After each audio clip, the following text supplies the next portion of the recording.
In this video, we will learn 10 new words through short stories. It might seem like a small step, but in 100 days, you will easily learn 1,000 words, which is a big achievement. To help you learn better, please watch each video twice. At the end of the video, try to make your own sentences using the new words you've learned.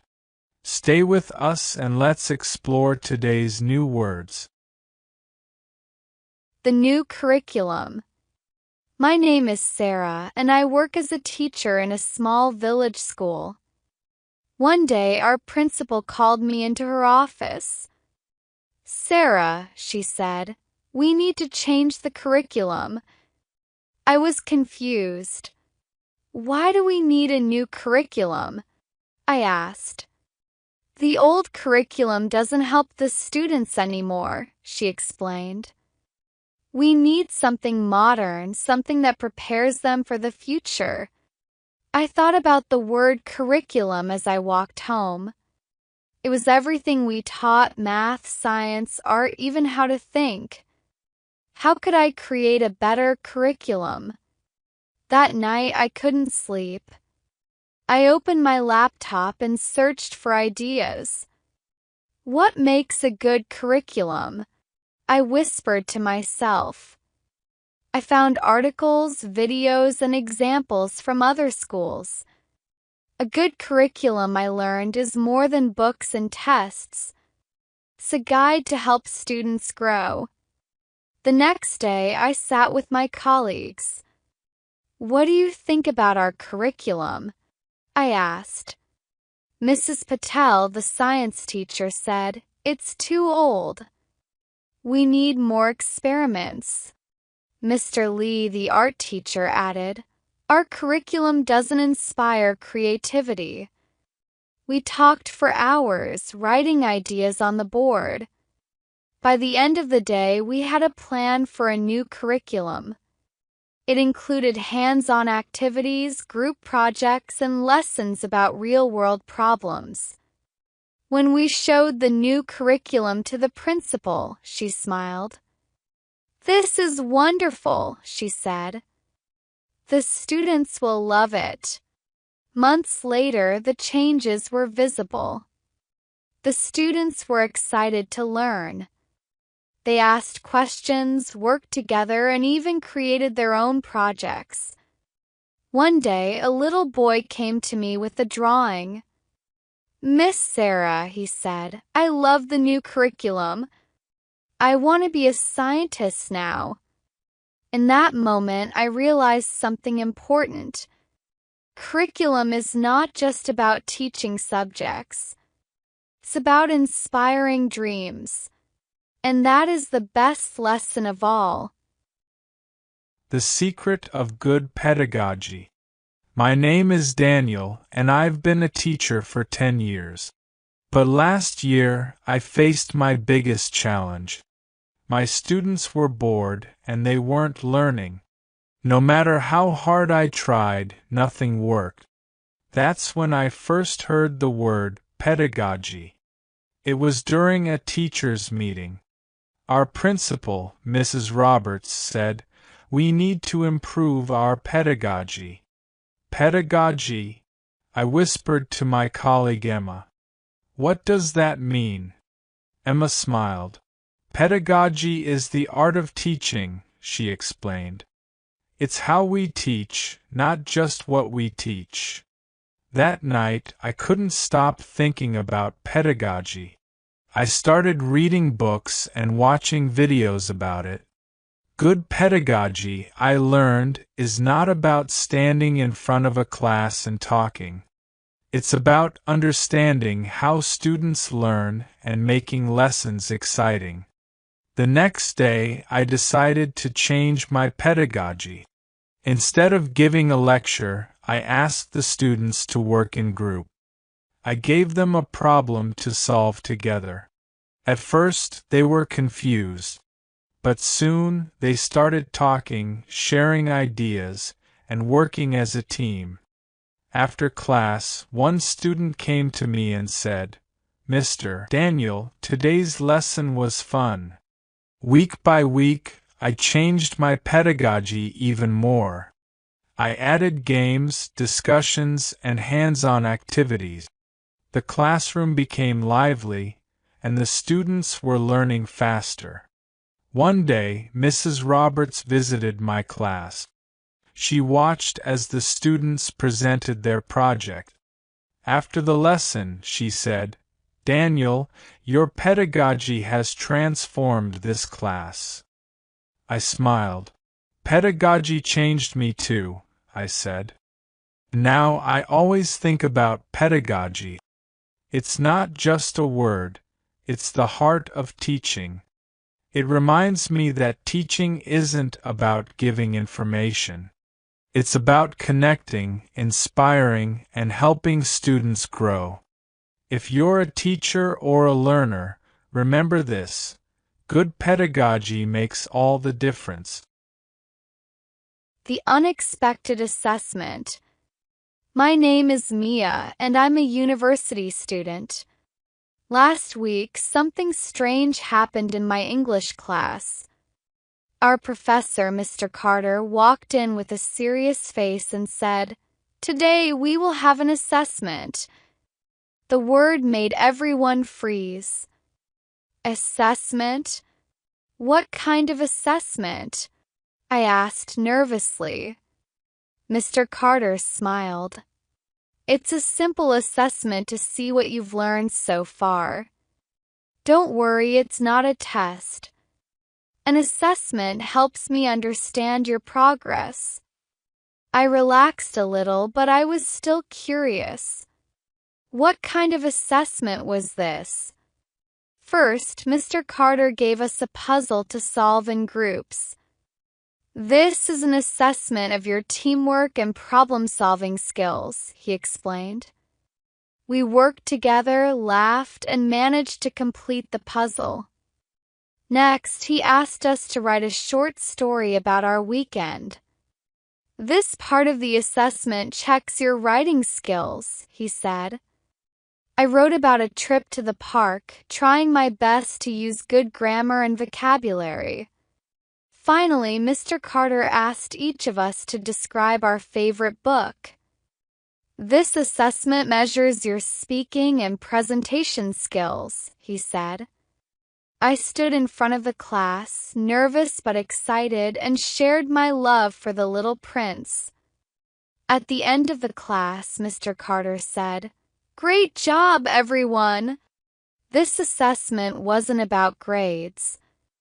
It was about understanding your strengths and weaknesses. I realized something important. An assessment isn't just about passing or failing. It's a way to learn more about yourself and improve. Later, Mr. Carter gave us feedback. "Mia," he said, "your writing is creative, but you can work on your grammar. That's the purpose of this assessment, to help you grow." Now, I don't fear assessments. I see them as opportunities to learn and improve. If you ever face an assessment, remember, it's not about being perfect. It's about becoming better. The life-changing tutorial. My name is Alex, and I used to struggle with learning English. Every time I tried to write or speak, I made mistakes. One day, my friend Mia said, "Alex, why don't you watch a tutorial? Tutorials can really help." I had heard the word tutorial before, but I wasn't sure what it really meant. "What is a tutorial?" I asked. Mia smiled. "A tutorial is a lesson. It's usually online, and it shows you step by step how to do something. You can find tutorials for anything: grammar, speaking, writing." That evening, I searched online for an English tutorial. The first one I found was called "Speak English with Confidence." It started with a friendly teacher saying, "Welcome to this tutorial." I will teach you how to speak English fluently. The tutorial was amazing. It showed me how to practice speaking, how to use simple sentences, and how to fix common mistakes. The teacher explained everything so clearly, like she was speaking directly to me. The next day, I told Mia about the tutorial.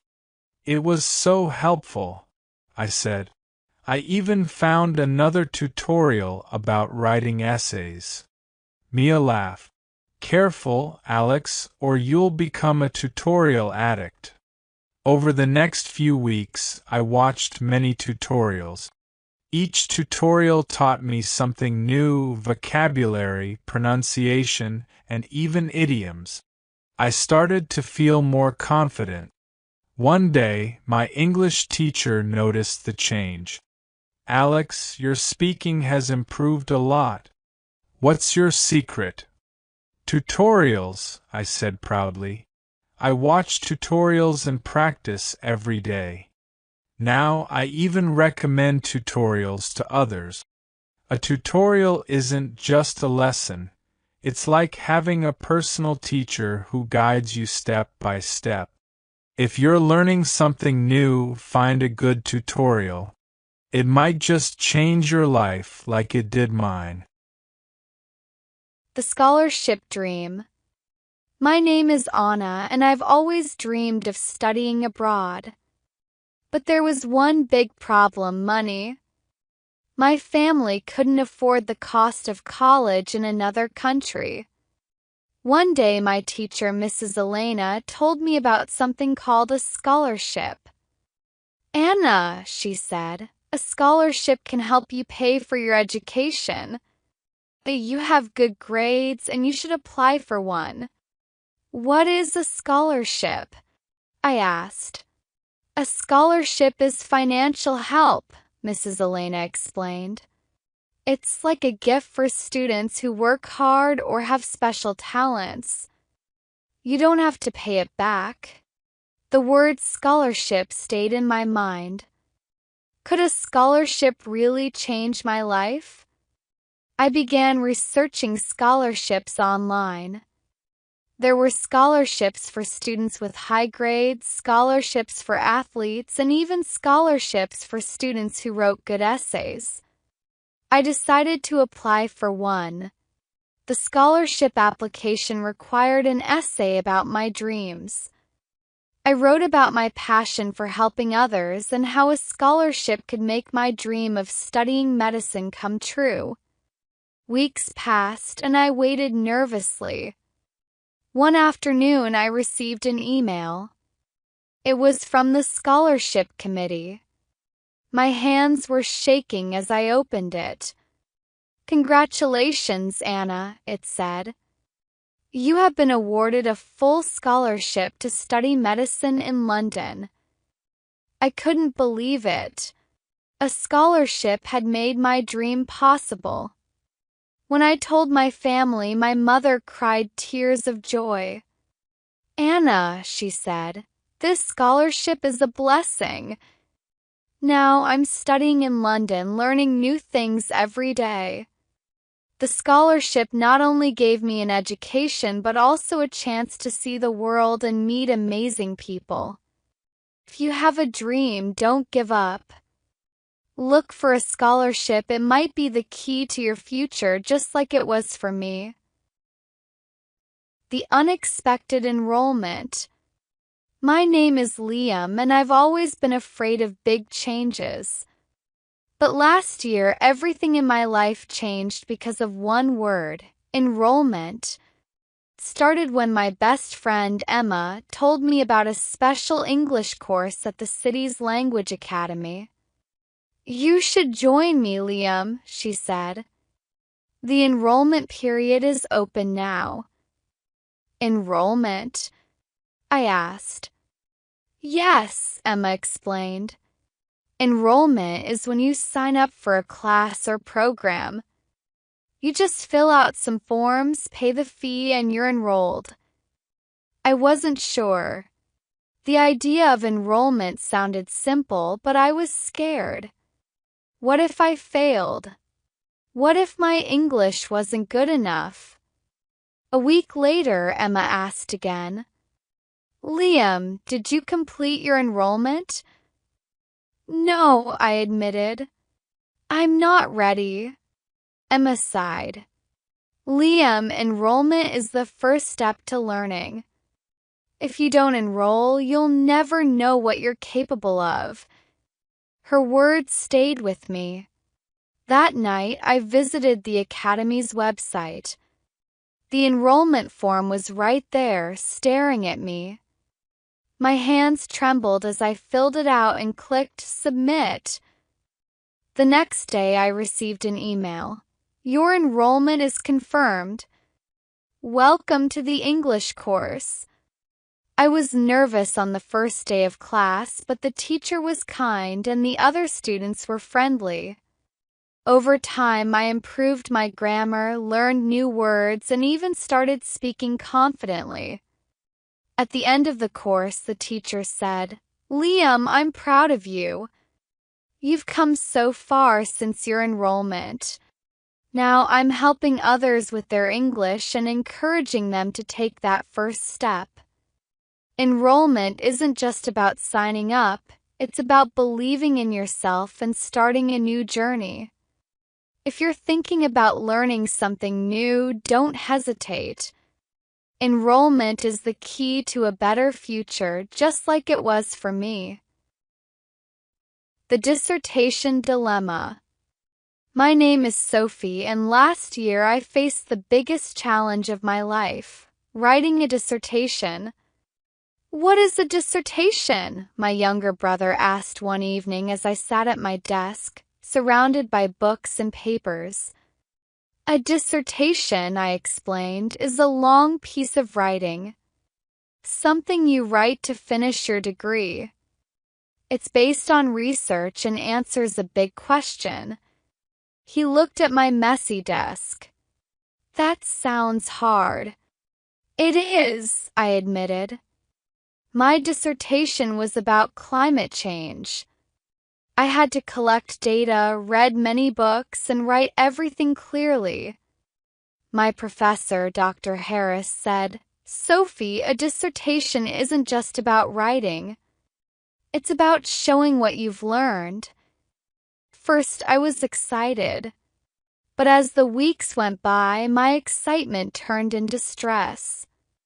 My dissertation was supposed to be 10,000 words, and I had only written 2,000. I felt stuck. One night, I told my best friend, Mia, I don't think I can finish this dissertation. Mia smiled. Sophie, every student feels like this. A dissertation is hard, but you can do it. Just take it one step at a time. Her words gave me strength. I started working on my dissertation every morning. I wrote a little every day and asked Dr. Harris for feedback. Your dissertation is improving, he said during one meeting. Keep going. Finally, after months of hard work, I finished my dissertation. Printing it felt like a dream. When I handed it in, I felt proud. The graduation ceremony, Dr. Harris shook my hand. Sophie, your dissertation was excellent. You've earned this degree. Now, when people ask me about a dissertation, I tell them it's more than just a paper. It's proof of hard work, learning, and determination. If you ever have to write a dissertation, don't be afraid. It's not easy, but it's worth it. Just like it was for me. The Life-Changing Seminar. My name is John, and last month I attended a seminar that changed my life. It started when my manager, Mr. Taylor, announced at work, "There's a leadership seminar next week. John, I think you should go." "A seminar?" I asked. "Yes," he said. A seminar is a meeting or class where people discuss important topics. This one is about becoming a better leader. I wasn't sure. What if I don't understand the seminar? Don't worry, Mr. Taylor smiled. Seminars are designed to help you learn step by step. On the day of the seminar, I arrived early. The room was filled with people from different companies. Everyone was excited, holding notebooks and pens. The speaker, a woman named Dr. Carter, welcomed us. This seminar is about unlocking your potential. By the end, you'll leave with new ideas and confidence. She spoke with energy, and the seminar was interactive. We discussed challenges at work, shared solutions, and practiced leadership skills in small groups. During one part of the seminar, Dr. Carter asked, "What is your biggest fear as a leader?" I hesitated but finally shared, "I'm afraid of making mistakes." She smiled. "That's a common fear. But remember, mistakes are part of growth. That's why we're here at this seminar, to learn and improve." By the end of the seminar, I felt inspired. I had new strategies to try and a clearer vision for my future. Dr. Carter's final words stayed with me. A seminar is not just a meeting, it's an opportunity to change your mindset.